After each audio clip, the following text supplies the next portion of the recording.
Hey guys, and welcome to another brand new video. In this video, gamers are all upset pretty much everywhere, and what else is kind of new when it comes to people being upset online, but we've had a very intriguing one today where there's been a lot of Game of the Year awards drama. Now, in case you guys do or do not know, the Game of the Year awards hosted by Jeff and Keighley, Nightly, whatever you guys want to go call them, is actually be coming out in the very near future, as I believe December 7th or 8th, which I'll probably be doing a co-stream on, because I've usually been an official co-streamer for a while, so if you guys obviously want to go and follow up on Twitch, you guys can. But when it comes to this stuff, a lot of people have been kind of calling them out when it comes to who was picked, why it was picked, how some games themselves were actually not decided, and as well as some really big controversy when it comes to Starfield, which a lot of folks kind of feel like, number one, it didn't deserve even to be nominated for the one nomination it had, and number two, people on the opposite side saying, hey, no, this game was actually really cool and really dope, why is it not getting the attention it deserves? So we're going to go talk about this because people are upset about a lot of different things, and usually that makes for fun content, and well, let's go talk about it. So make sure you guys are subscribed with the notifications on. We're probably live up on Twitch if you guys are bored, and of course we also do have all the How links down below, and that's with just a bunch of different smartwatches if you guys want to check those on out, and a bunch of cool games up on sale as well, so check those all on out if you guys would like, and let's dive on into the video itself. So as I'm sure you guys heard or heard, maybe not, we have actually had the Game of the Year now officially go and update their website. We can now go and cast your votes, and you guys can kind of go and see on who, what, where, when, and why is the Game of the Year. Now as of right this second, it seems like these are the actual options over here: Alan Wake 2, Baldur's Gate 3, Marvel Spider-Man 2, Resident Evil 4, Super Mario Bros. Wonder, The Legend of Zelda, Tears of the Kingdom. Those are like the big six head honchos when it comes to this, and as well, the community vote is not the only thing that matters, but it obviously does have a say. If I want to go and start this video off with my own hot take, and I'd love to hear your Game of the Year down below, I'd probably say Baldur's Gate, but I'm going to probably put that on the idea of it was like probably the most innovative game when it came to what changed up the ecosystem. D&D has always been a very prevalent game, or even look at Stranger Things. And of course, D&D's never been fully accessible in the way of Baldur's Gate that they did. I thought the storytelling was good. It was a very long game. The graphics were good. The gameplay was good. The multiplayer was good. But the biggest thing is it was kind of a sleeper hit, where people weren't really expecting that too much.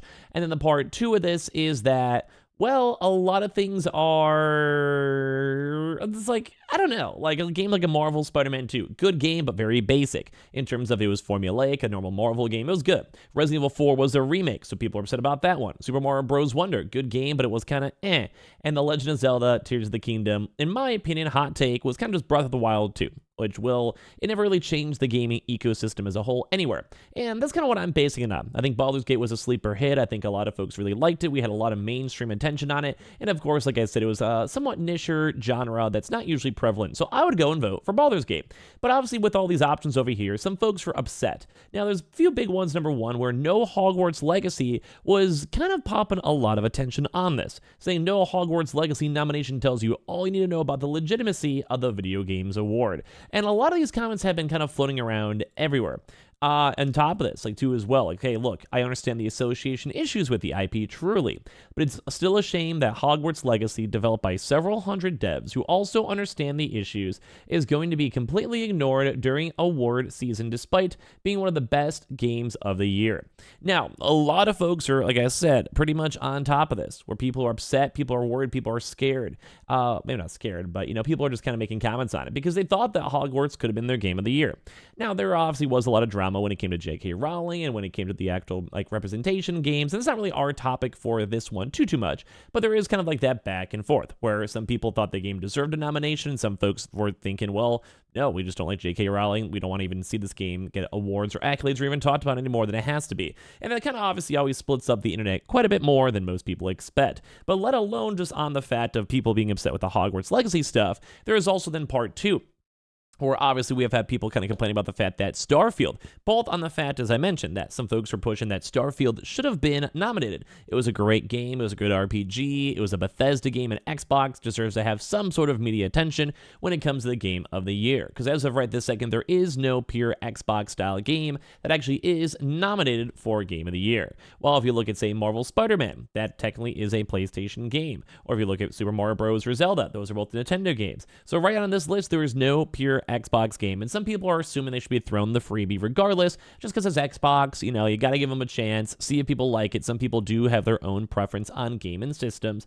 and it does make sense. But as well, just in the idea that some folks are obviously not even happy with Xbox itself, some folks are also scared in how many nominations that even Starfield even had to as well. So let alone the fact that Hogwarts is basically kind of, in their minds, shafted. Same thing with Xbox 2 and Starfield, where Starfield was only potentially put up for the best RPG, and I think a lot of folks are still skewing their vote, at least from what I've seen on my Twitch or just general Twitter or whatever, towards Baldur's Gate. So saying there's a lot of articles that are like Starfield failed to get nominated for the game of the year. But why are there no articles like that for Hogwarts or Diablo? Diablo is actually more than a 90% in meta. Genuine question, what's the controversy with Starfield exactly? And I can kind of actually agree with this one though too, unless it's like a kind of like trying to get more kind of a bait or hot take thing. But in all honesty, like, yeah, I do feel like Starfield got a little bit more of an overly negative media attention, even though things like Diablo kind of, I think, in my mind, deserved a little bit more in terms of we're talking pure gameplay itself. So it's intriguing because, well, yeah, like people are upset. Like, I mean, obviously when it comes to awards or nominations or even think about it for movies or music, everyone has their own little special heart or how they felt like when they played a game or, what they grew up on, or let's say you always play a lot of Skyrim games, ESO, or whatever it might be. You might have a little bit of a bias towards whatever game you think might win. But that doesn't go and stop the fact that this has been a drama city. I have been seeing so many posts, so many tweets, so many mentions, so many everything's all going throughout this. Or even too as well, like some folks are saying like, hey, like, guess what? Some of these things are also for Resident Evil 4 being nominated because it's for a remake. And it just seems like no one is happy.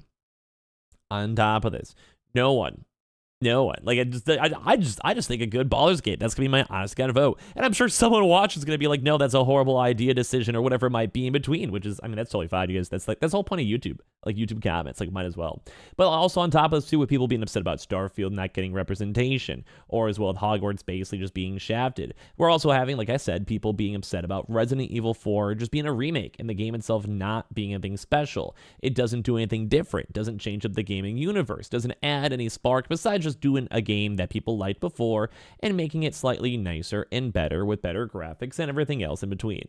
And I'm also, I think, on the boat. If you guys want to hear my hot takes on it, I think if a game is good, it should be represented. Like, I think it's fine. I wasn't the most in love with Starfield. I'll be honest with you guys. I don't think I would have voted it for Game of the Year. I enjoyed their idea behind it. I enjoyed the vision behind it. I still think it could have took like 2 more years of cooking to see if it would have worked out or not. Same thing too as well with Hogwarts. I thought the game was fun. I enjoyed it. I'm not going to be one of those hardcore folks that are completely against it for whatever reason, but the game itself wasn't also the game of the year. I thought it was a good game. I thought it was a good experience, and I enjoyed it, but I don't think it was my game of the year. And same thing too with Resident Evil. I played it. I enjoyed it. I don't think it was game of the year, so I just didn't vote for it. But obviously still has a nomination too as well. So it's kind of one of those like danged if you do, danged if you don't for everyone up here on the gaming universe. So yeah, either way, I'm kind of very curious in this one too, because you guys can go and vote right now if you guys would like to when it came to the game itself. Like if you just want to go on the actual website, you guys can go vote too as well. And it'd be kind of fun too to almost have like their own, because I just kind of scrolled by this, but then almost have their own individual segment. Like it'd be kind of fun to have their best PlayStation, Nintendo, and Xbox game of the year, just for like a little bit of a side thing for all the fanboys who get very, very, very, very, intrigued when it comes to it. A lot of folks out there kind of just want to make sure they have their PlayStation or Xbox representation. If you have a Game Awards for that one, it'd be kind of fun to go and see and have a little bit more fun videos and topics, because it's more lighthearted, because at the same point in time, sometime wins. That'd be a subsection I'd maybe like, I don't know, maybe that's like too easy for marketing or whatever it might go and be.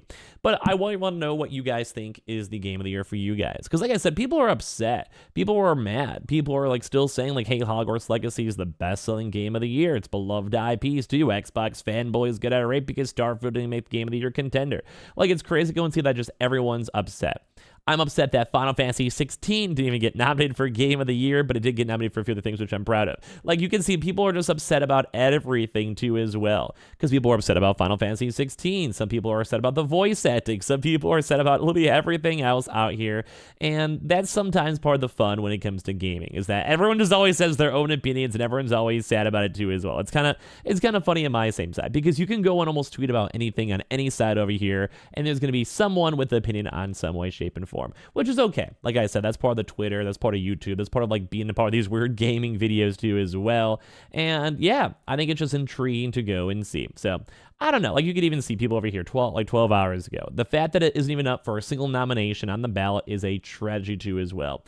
And like, I don't think it's that deep. I don't think it's that serious because I think it's more of a fun game show at the end of the day. But it is crazy to go and see on how people kind of go and see it. So this is like a hilarious clip, by the way, just in the background. So I want to hear your thoughts. Number one, on what you guys think is the game of the year. Number two, do you guys even care about all this like back and forth between people's opinions? Because I'm kind of indifferent. I think it's fun to watch, look at, but I don't think I have my own. I just kind of voted for Baldur's Gate because I think it's the best game. I'll be honest with you guys. So give me your thoughts and comments down below. Check out all the how links as well for the hashtag ad and Best Buy partner for that one. A bunch of cool smartwatches, games, and all of that. We have the Twitter and Twitch room, probably live up on Twitch. You guys are bored and want to say hi, and of course everything else too as well. And I appreciate y'all so much for watching here in the first place.